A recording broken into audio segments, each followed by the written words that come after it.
भर में लोगों से कहना चाहता हूं, कम मेक इन इंडिया।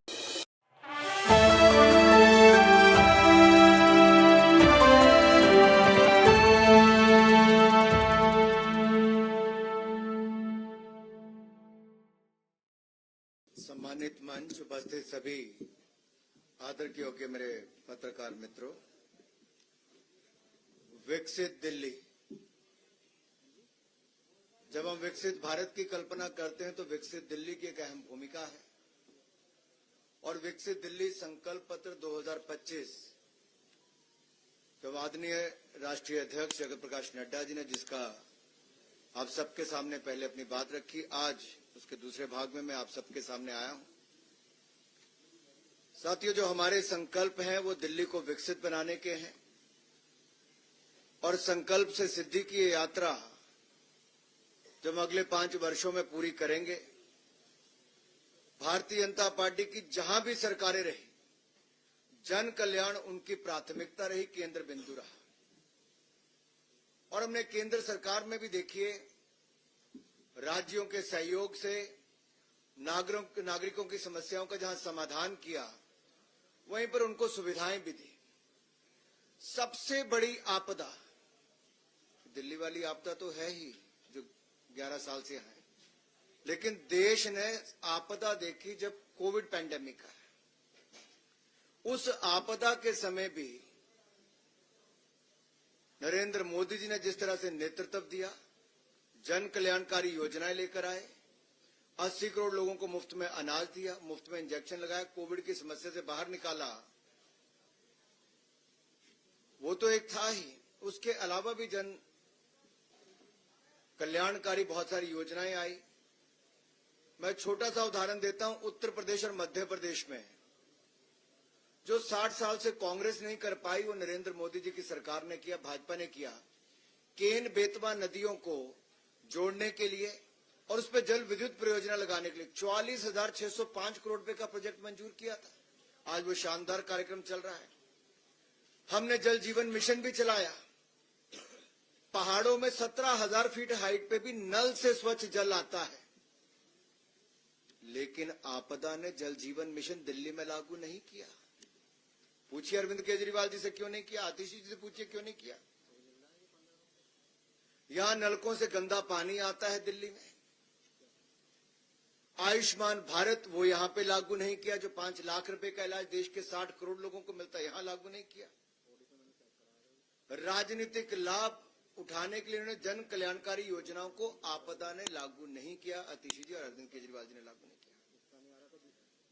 हमारी सरकार बनेगी और हम दिल्ली में स्वास्थ्य हो, यातायात हो, बिजली हो, पानी हो, परिवहन हो, आदि से जुड़ी जितनी समस्याएं हैं उनका हल करेंगे। दिल्ली को बेहतर या दिल्ली वालों को बेहतर कल और बेहतर आज देने का प्रयास करेंगे। पड़ोसी राज्यों हो, एमसीडी हो, एनडीएमसी हो, केंद्र सरकार के सहयोग से प्रभावी जो हम यहां समाधान करेंगे, हम इनकी तरह बहाने नहीं लगाएंगे कि केंद्र ने नहीं किया। केंद्र में भी मोदी सरकार, दिल्ली में मोदी सरकार, यहां की भलाई करके दिखाएंगे। अब मैं आता हूं आपके पास। पिछले 10 वर्षों में भाजपा सरकार ने दलालों को खत्म कर दिया है, मिडलमैन को खत्म कर दिया और डीबीटी, डायरेक्ट बेनिफिट ट्रांसफर, इसके माध्यम से जन कल्याणकारी योजनाओं को लागू किया है। भ्रष्टाचार, मिडलमैन को हमने समाप्त किया और भ्रष्टाचार के प्रति जीरो टॉलरेंस ये भाजपा की है, नरेंद्र मोदी सरकार की है। लेकिन दिल्ली में आपदा के कारण, कोविड महामारी के दौरान जहां ऑक्सीजन नहीं मिल पाती थी, अस्पतालों में बेड नहीं मिल पाते थे, उस समय सैकड़ों करोड़ रुपए इन्होंने माफ कर दिए शराब व्यापारियों के।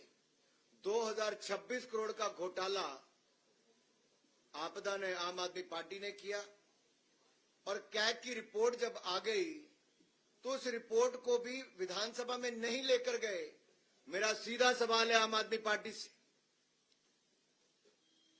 ऐसी क्या मजबूरी थी कि कैग रिपोर्ट को आप विधानसभा क्यों नहीं लेकर गए? अपने भाषण देने के लिए आप कभी एक दिन 2 दिन के विधानसभा सत्र बुलाते थे, कैग रिपोर्ट को पेश क्यों नहीं किया गया? दिल्ली जल बोर्ड के 28,000 करोड़ के घोटाले पर क्यों नहीं आपने चर्चा करवाई? मोहल्ला क्लिनिक के आपके 65,000 फर्जी लैब टेस्ट हुए, आपने उस पर चर्चा क्यों नहीं करवाई?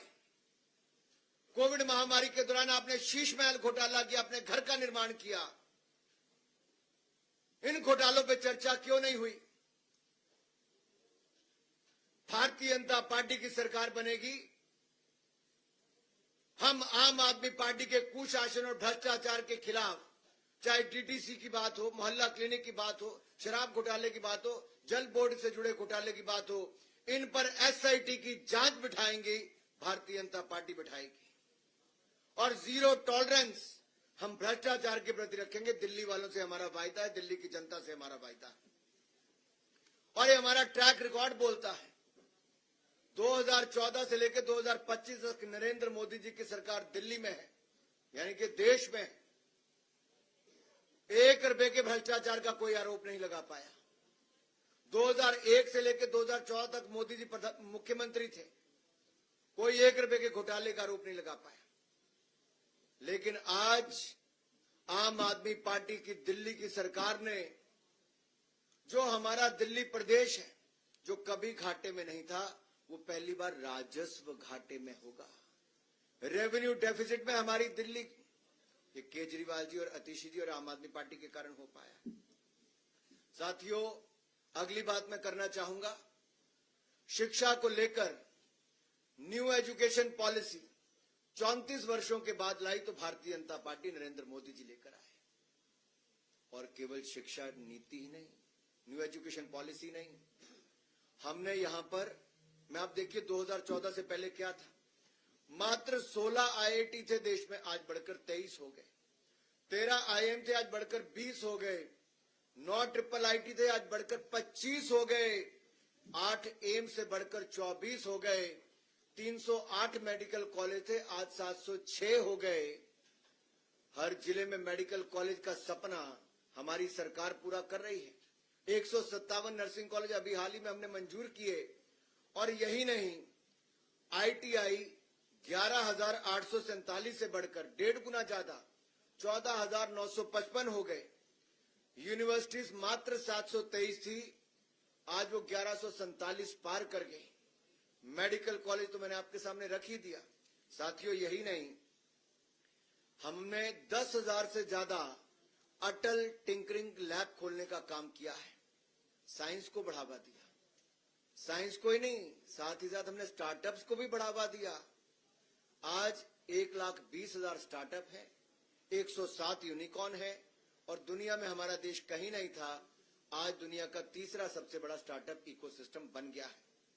अब हमारी कल्पना यह है कि दिल्ली में सरकारी शिक्षण संस्थानों में जो जरूरतमंद छात्र हैं, उनको पीजी से लेकर केजी से लेकर पीजी तक की मुफ्त शिक्षा देंगे। केजी से पीजी तक मुफ्त शिक्षा मिलेगी दिल्ली के जरूरतमंद छात्रों को सरकारी शैक्षिक संस्थानों में। जी हां, आपने ठीक सुना, केजी से पीजी तक मुफ्त शिक्षा प्रदान करेंगे जरूरतमंद छात्रों को सरकारी शैक्षिक संस्थानों में। और साथियों, यही नहीं, आपको मैं एक बात और बताऊं, जो हमारे अगली मैं बात करने वाला हूं, स्किल बहुत महत्वपूर्ण है। और स्किल देने के लिए हमने जहां एक और कौशल विकास की बहुत सारी योजनाएं चलाई, मुझे कहते हुए प्रसन्नता है, हमने लगभग 1.5 करोड़ से ज्यादा युवाओं को कौशल विकास किया है, उनको प्रशिक्षण दिया है, उनको स्किल देने का काम किया है। और जो हमारे युवा यूपीएससी या राज्य के पीएससी के उसमें पार्टिसिपेट करना चाहते हैं, नेक्स्ट स्लाइड पे अगर आप जाएंगे तो उसमें आपको दिखेगा, जहां एक और जरूरतमंद छात्रों के लिए यूपीएससी और राज्य पीएससी के लिए हमने तैयारी के लिए विभिन्न माध्यमों से सहायता प्रदान की है। भारतीय जनता पार्टी के गुजरात राज्य हो, मध्य प्रदेश हो, उत्तर प्रदेश हो, यहाँ पर बहुत सफल योजनाएं चलाई। और साथ लगता है अगर आप हरियाणा में भी देखेंगे, हमारे राज्य की जो HPSC है या फिर UPSC की परीक्षाओं की तैयारी करने वालों के लिए हमने एक मुश्त वित्तीय सहायता प्रदान की है। और जो आने जाने में किराया लगता है, लागत आती है, उसकी प्रतिपूर्ति भी हमने की है। लेकिन दूसरी ओर दिल्ली में आम आदमी पार्टी की आपदा वाली सरकार ने घोर लापरवाही की। 15 मिनट की बारिश में सीवरेज भर जाते हैं। ये जो झीलों की नगरी बनाना चाहते तो झीलें यहां पे उत्पन्न हो जाती हैं।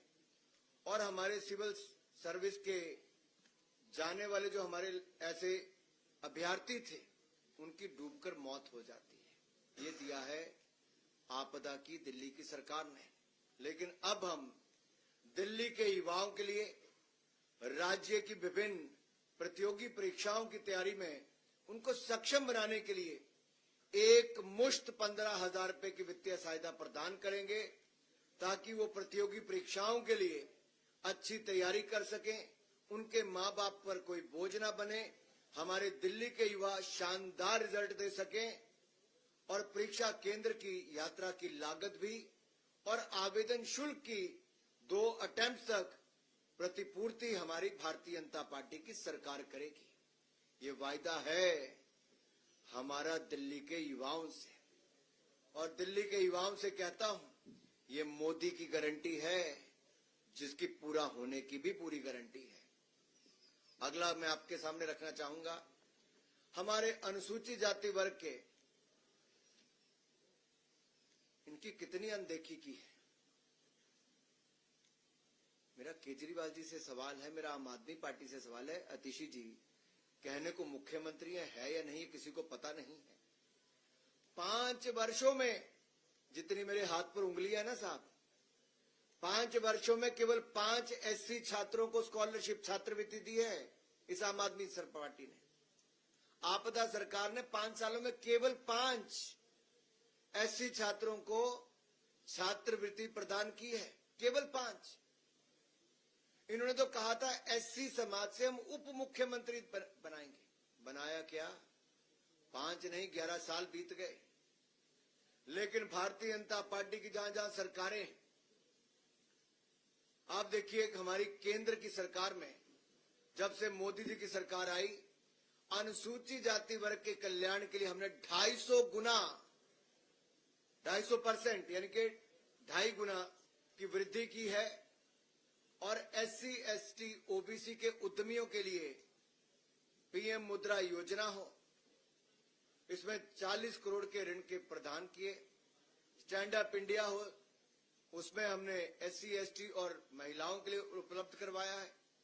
और SC छात्रों के लिए नरेंद्र मोदी जी की सरकार ने 34 लाख से अधिक SC छात्रों के लिए, शेड्यूल कास्ट कम्युनिटी के मेरे अनुसूचित जाति वर्ग के भाइयों बहनों के लिए 3,546 करोड़ रुपए की छात्रवृत्ति प्रदान की है। कहा आपदा सरकार के 5 लोगों को, 5 SC छात्रों को दिया, और दूसरी ओर हमने 34.5 लाख SC छात्रों को 3,546 करोड़ रुपए की स्कॉलरशिप प्रदान की है। Yes, you have heard it right. 34.5 lakh SC students have got 3,546 crore rupees of scholarship from the Narendra Modi government. And the Gujarat government provides to the SC students who are getting training in the ITI colleges 400 rupees per month as a stipend. और मैं आज जो कहने वाला हूं अपने दिल्ली के सभी वरिष्ठ नेताओं के साथ, अध्यक्ष जी के साथ, रामवीर जी के साथ और बाकी नेताओं के साथ, कि हम दिल्ली में तकनीकी और व्यावसायिक पाठ्यक्रमों के जो हमारे छात्र छात्राएं हैं, उनके लिए स्टाइपेंड योजना शुरू करेंगे। किसके नाम पे? डॉक्टर भीमराव अंबेडकर स्टाइपेंड योजना होगी, जिसके अंतर्गत हम ITI और स्किल सेंटर पॉलिटेक्निक आदि में पढ़ रहे हमारे अनुसूचित जाति के विद्यार्थियों को 1,000 रुपया प्रति माह स्टाइपेंड देंगे। जी हां, 1,000 रुपया प्रति माह स्टाइपेंड शेड्यूल कास्ट कम्युनिटी के अपने भाई और बहनों के लिए जो ITI स्किल सेंटर पॉलिटेक्निक में पढ़ रहे हैं उनको दिल्ली में हम देंगे हमारी सरकार बनने के बाद। जो आपदा सपनों में नहीं सो सकती, एक कल्याण बोर्ड की स्थापना की है जिसके तहत ड्राइवरों को पेंशन, उनके उपचार यानी कि चिकित्सा उपचार के लिए वित्तीय सहायता प्रदान की जाती है, उनके बच्चों को छात्रवृत्ति दी जाती है। लेकिन अगर आप दिल्ली में देखें तो आज से 11 साल पहले ऑटो के पीछे अपनी फोटो लगाने का काम तो इन आपदा वालों ने किया था, वो आज तक फोटो ही लगाते हैं। ऑटो वालों के लिए कुछ नहीं किया इन्होंने, कल्याण बोर्ड की स्थापना नहीं की आपदा वालों ने, और आपदा वालों ने ऑटो टैक्सी ड्राइवरों के लिए 2025 से अब तक कोई कल्याणकारी योजना नहीं लॉन्च की। और मेरी खुली चुनौती अरविंद केजरीवाल जी से, अगली बार मीडिया के सामने आए तो जवाब दें क्यों उन्होंने एससी समाज के हमारे विद्यार्थियों के लिए क्यों केवल 5 बच्चों को स्कॉलरशिप दी, और क्यों ऑटो टैक्सी ड्राइवर वालों के लिए कल्याण बोर्ड स्थापित नहीं कर पा पाए, क्यों कल्याणकारी योजना नहीं कर पाए। अगर अरविंद केजरीवाल जी को चेहरा दिखाने का इतना शौक है तो जवाब दे, मुंह खोलें, इन सवालों का जवाब दें। कल्याणकारी योजना क्यों नहीं शुरू की ऑटो टैक्सी वालों की? आज हम मोदी जी की गारंटी यहां देकर जा रहे हैं आप सबके सामने। ऑटो और टैक्सी ड्राइवरों के लिए हम auto taxi driver welfare board बनाएंगे, कल्याणकारी बोर्ड बनाएंगे, और इसका गठन करने के बाद हम 10 लाख रुपए तक का जीवन बीमा और 5 लाख रुपए तक का दुर्घटना बीमा हम अपने टैक्सी ड्राइवर और ऑटो वाले भाइयों को देंगे, उनके बच्चों को प्रदान होगा। कहीं ईश्वर ना करे कोई ऐसी घटना घट जाए कि किसी की जान चली जाए तो उनके परिवार वालों को 10 लाख रुपए तक का जीवन बीमा मिल जाएगा, 5 लाख रुपए तक का दुर्घटना बीमा मिलेगा। और आपने देखा है प्रधानमंत्री मोदी जी ने सुरक्षा बीमा योजना और जीवन ज्योति बीमा योजना, पीएम सुरक्षा बीमा योजना, पीएम जीवन ज्योति बीमा योजना, ये देश भर के करोड़ों लोगों को दी है। अब दिल्ली वालों को भी इसका लाभ मिलेगा। उच्च शिक्षा प्राप्त करने वाले टैक्सी ड्राइवर और ऑटो वालों के ऐसे बच्चों को स्कॉलरशिप भी दिल्ली की भारतीय जनता पार्टी की सरकार देगी, और रियायती, क्योंकि आपको देखिए ऑटो का हो टैक्सी का हो आपको इसकी इंश्योरेंस करवानी पड़ती है, और इंश्योरेंस का जो बीमा है या प्रीमियम है वो हम उस पे भी रियायत देंगे, यानी कि आपकी जेब पर उसका भी बोझ नहीं पड़ेगा। अगला अगर आप देखिए जो मैं आपको अगली स्लाइड पे लेके जाने वाला हूं, पंडित दीनदयाल उपाध्याय जी का ये पार्टी है हमारी भारतीय जनता पार्टी, कार्य हम लगातार करते आए हैं। प्रधानमंत्री मोदी जी के नेतृत्व में जहां एक और भारत दुनिया के 10वें नंबर से आज दुनिया की 5वीं बड़ी अर्थव्यवस्था बन गया, अगले 3 सालों में हम दुनिया की 3री बड़ी अर्थव्यवस्था बन जाएंगे। वहीं पर 25 करोड़ गरीबों को गरीबी रेखा से बाहर निकालने का काम भी हमने किया है। 4 करोड़ पक्के मकान भी बनाकर दे दिए, 3 करोड़ पक्के मकान नए और देने के लिए लाखों करोड़ रुपए और खर्च कर दिया, यानी कि कुल मिला के 7 करोड़ लोगों को देश में पक्के मकान बनाने का काम मोदी सरकार ने किया। 12 करोड़ बहनों को रसोई गैस का सिलेंडर दे दिया, 13 करोड़ शौचालय बना दिए, 60 करोड़ लोगों को आयुष्मान भारत योजना मुफ्त में दे दी, 80 करोड़ लोगों को मुफ्त में अनाज देते हैं, हर घर को नल से जल देने का हमने काम भी कर दिया। अब जब मैं अंत्योदय की बात यहां पर कर रहा हूं तो मैं उन बहनों और भाइयों की बात कर रहा हूं जो कमजोर वर्गों से आते हैं और डोमेस्टिक वर्कर्स को, क्योंकि अनऑर्गेनाइज सेक्टर में आता है, असंगठित क्षेत्र में आता है, इनको मान्यता देने का काम भारतीय जनता पार्टी की सरकारों ने किया है। और दिल्ली की भाजपा सरकार ऐसी होगी जो डोमेस्टिक वर्कर्स को मान्यता देगी, उनके लिए कल्याणकारी योजनाएं हम चलाएंगे, और डोमेस्टिक वर्कर्स वेलफेयर बोर्ड, यानी कि हमारे जो घरों में काम करने वाली, आप किसी को बाई कहते हैं, किसी को भाई कहते हैं, ऐसे काम करने वाले मेरे भाई बहन जो घरों में काम करते हैं, जैसे असंगठित क्षेत्र में काम करते हैं, जो सफाई करने वाले, रोटी बनाने वाले, कोई और काम करने वाले हों, उन सब के लिए वेलफेयर बोर्ड का गठन करेंगे, और उनको भी हम 10 लाख रुपए का जीवन बीमा घरों में काम करने वाली भाइयों बहनों को देंगे।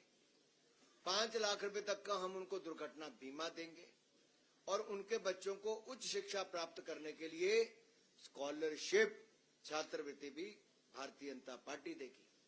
मातृत्व लाभ के लिए जहां आपने सुना ही होगा, हमने पहले भी, दुनिया का कोई देश ऐसा नहीं, मोदी सरकार ने तो 12 हफ्तों से बढ़ाकर 26 हफ्ते कर ही दिए थे।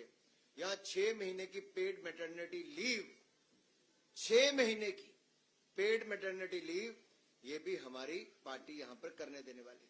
लेकिन मेरा सवाल भाई एक और है, इन आपदा वालों से, क्या आपदा सरकार ने डोमेस्टिक वर्कर्स को मान्यता देने और उन्हें सामाजिक लाभ प्रदान करने में कोई काम किया? कुछ नहीं किया, विफल हो रही। अगला बात एक आपसे और करने वाला, आप दिल्ली में कहीं जाते होंगे, आपको रेडी फड़ी वाले देखते होंगे, पटरी वाले पे काम करने वाले देखते होंगे, स्ट्रीट वेंडर्स देखते होंगे।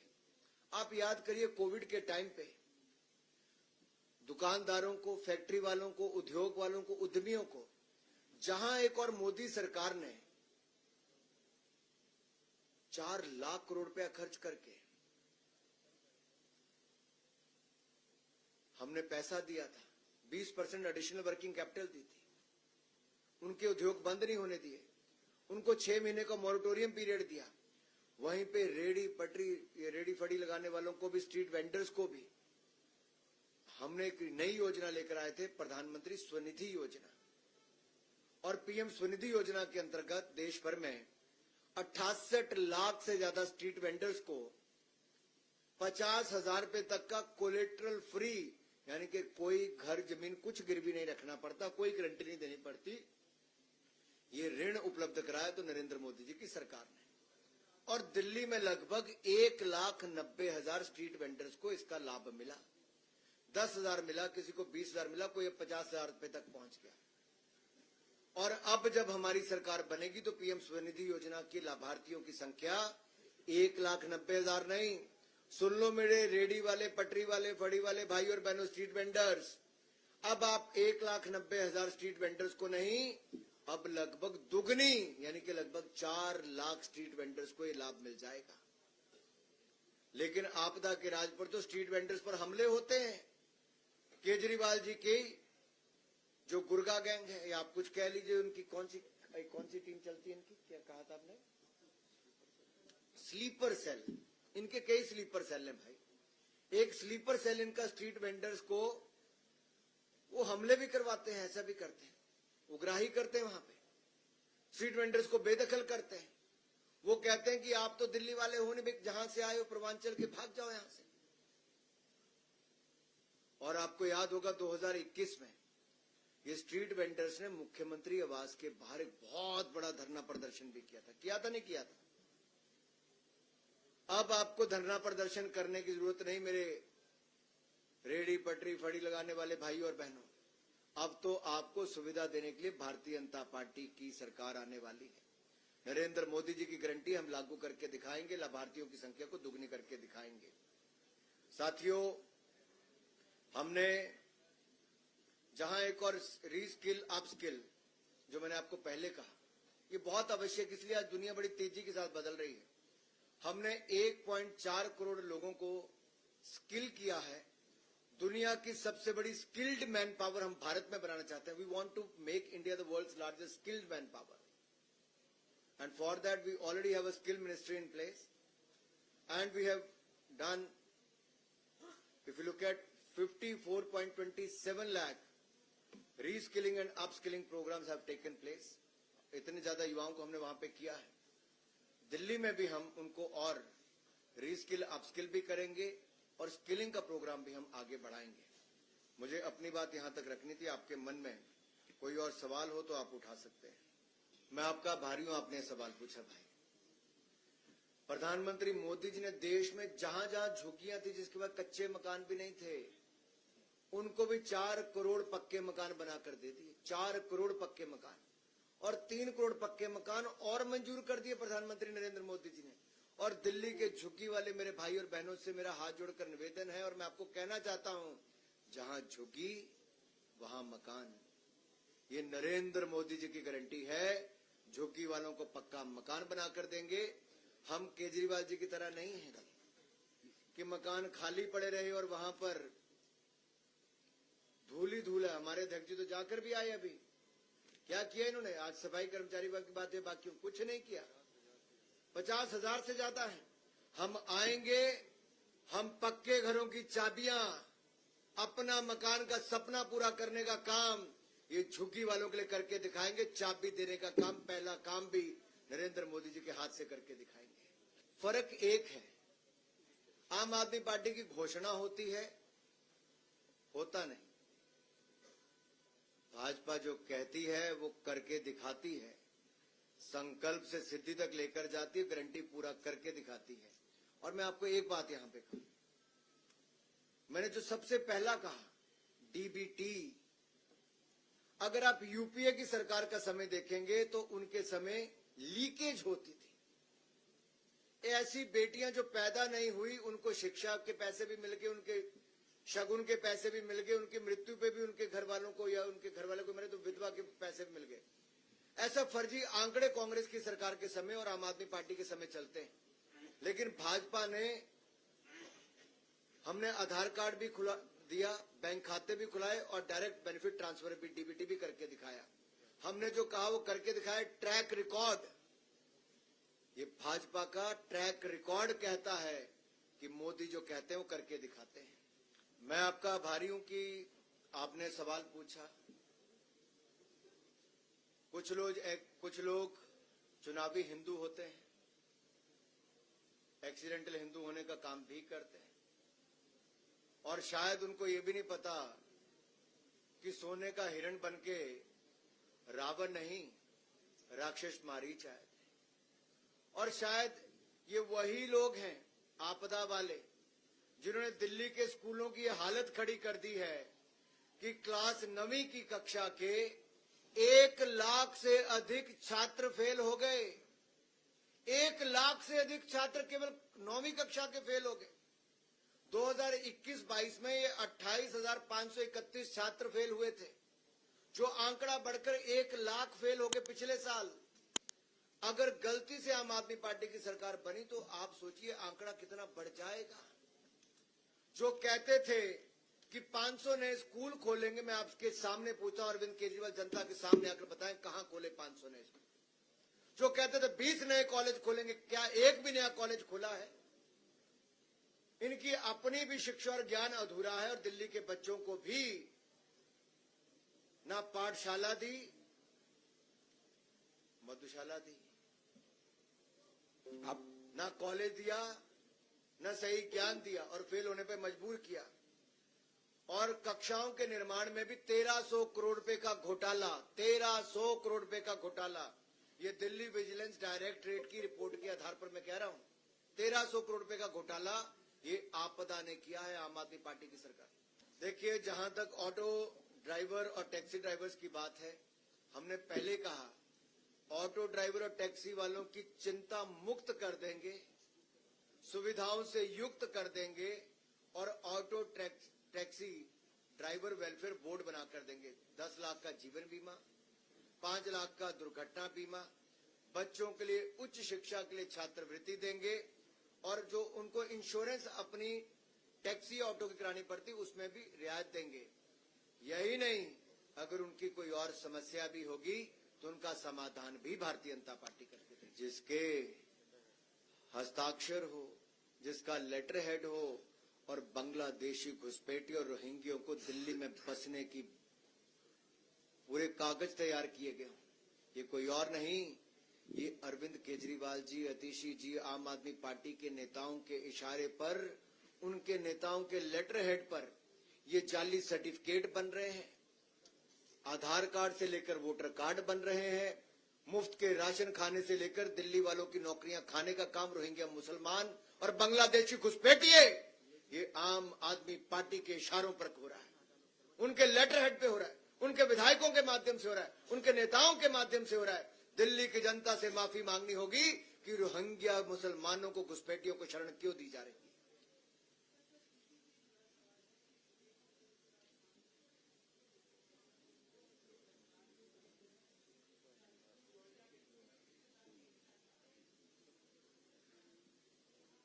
सिख समुदाय का जो गौरवशाली इतिहास है, एक और उसका उदाहरण दिखता है जब प्रधानमंत्री नरेंद्र मोदी जी साहबजादों की शहादत पर वीर बाल दिवस पूरे देश भर में मनाते हैं। अफगानिस्तान में जब संकट आता है, तालिबान का राज आता है, तो कई बार विशेष जहाज भेजकर गुरु ग्रंथ साहब हो, सिख परिवार हो, उनसे जुड़ी हुए लोग हैं, सबको सुरक्षित यहां पर लेकर आते हैं। और सरदार हरदीप सिंह पुरी जी, भारत सरकार के मंत्री और भाजपा के नेता, सब उनको रिसीव करके लाते हैं। नेहरू जी ने तो हमारे बड़े गुरुद्वारे पाकिस्तान में छोड़ दिए, लेकिन नरेंद्र मोदी जी की सरकार आई तो हमने करतारपुर कॉरिडोर बनाकर दिया। और यही नहीं, हमने हेमकुंड साहब तक रोपवे बनाकर दिया।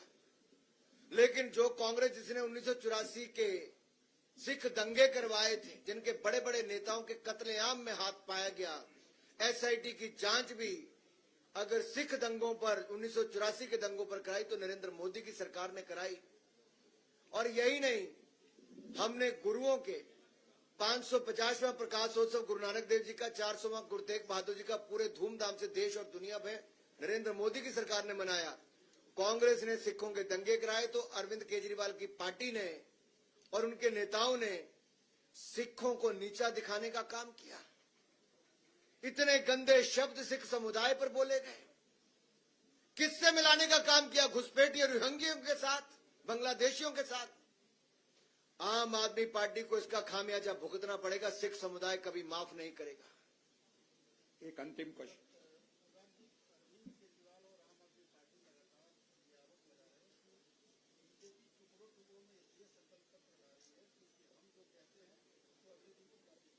मैं इतना ही कहूंगा, कम से कम कांग्रेस और आम आदमी पार्टी की तरह टुकड़े टुकड़े गैंग जो देश का नामो निशान मिटाना चाहते हैं, उसके साथ तो भाजपा नहीं है। हम तो उनके खिलाफ है, टुकड़े टुकड़े गैंग के। और अगर इलेक्शन कमीशन के मॉडल कोड ऑफ कंडक्ट के अनुसार आप जो नियम के अनुसार जो घोषणा, जो संकल्प पत्र, जो मैनिफेस्टो जब लाने ला सकते हैं, हम तो नियमों के अंतर्गत चलने वाले, तो नियमों की धज्जियां उड़ाने वाले साहब। और हम तो जो कहते हो करके दिखाते हैं, ये तो झूठे वायदे करके जाते हैं।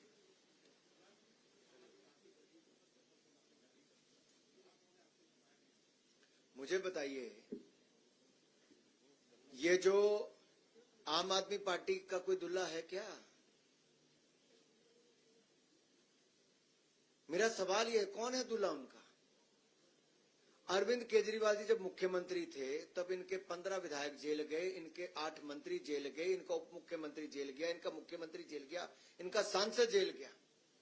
और जेल से सरकार चलाकर जब काम कर रहे थे तो सुप्रीम कोर्ट ने कहा, कोर्ट ने कहा, क्या कहा कि अरविंद केजरीवाल जी, ना आप मुख्यमंत्री कार्यालय जा सकते हो, ना आप कोई फाइल साइन कर सकते हो, ना निर्णय ले सकते हो, ना शराब से जुड़ी हुई कोई फाइलों को देख सकते हो। अगर आप कुछ कर ही नहीं सकते तो क्या जेल से चलने वाली सरकार तो दिल्ली वालों को नहीं चाहिए? क्या ये कट्टर बेईमानों की पार्टी में एक भी ईमानदार नहीं बचा जिसका चेहरा ईमानदारी वाला हो? दिल्ली के शहंशाह कहने वाले, दिल्ली के महाठग, उनके पास एक भी ऐसा ईमानदार व्यक्ति नहीं है क्या? सवाल ये खड़ा होता है। उनके पास नहीं है। भारतीय जनता पार्टी ने अगर गुजरात में सरकार बनाई, मध्य प्रदेश में बनाई, राजस्थान में बनाई, त्रिपुरा में बनाई, हरियाणा में बनाई, उड़ीसा में बनाई, हर जगह भारतीय जनता पार्टी के कार्यकर्ता ही वहां का मुख्यमंत्री बना और साफ ईमानदार छवि का व्यक्ति मुख्यमंत्री बना।